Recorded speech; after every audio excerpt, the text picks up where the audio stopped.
Hello guys, നമുക്കിന്നൊരു കോഴിക്കട്ട കണ്ടാലോ? ഇത് കണ്ടോ, ഞങ്ങളുടെ വീട്ടിൽ ഞങ്ങൾ സെയിൽ ചെയ്യുന്ന കോഴിക്കട്ടയാട്ടോ. ഈ കോഴിക്കട്ട ഉണ്ടാക്കി അത് വേവിച്ച് നമ്മളുടെ ഹോൾസെയിൽ കടകളിലൊക്കെ കൊണ്ട് സെയിൽ ചെയ്യുന്ന കേട്ടോ. ഇന്ന് നമുക്ക് ഓർഡർ ഉണ്ട്.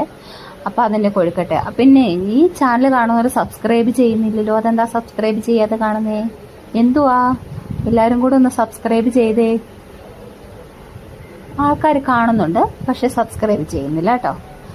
സബ്സ്ക്രൈബ് ചെയ്യുന്നവർക്ക് ഓരോ കൊഴുക്കട്ട തരുന്നതായിരിക്കും. ഇത് വേവിച്ച കൊഴുക്കട്ട കേട്ടോ. നമ്മൾ ആവിയിൽ വെന്തെടുത്തേക്കുന്ന അടുത്ത ഓർഡറിന് വേണ്ടി റെഡി ആയിക്കൊണ്ടിരിക്കും. കുറച്ച് സെക്ഷൻ റെഡിയായി, അത് ഞാൻ കവറിൽ പാക്ക് ചെയ്ത് വെച്ചിട്ടുണ്ട്.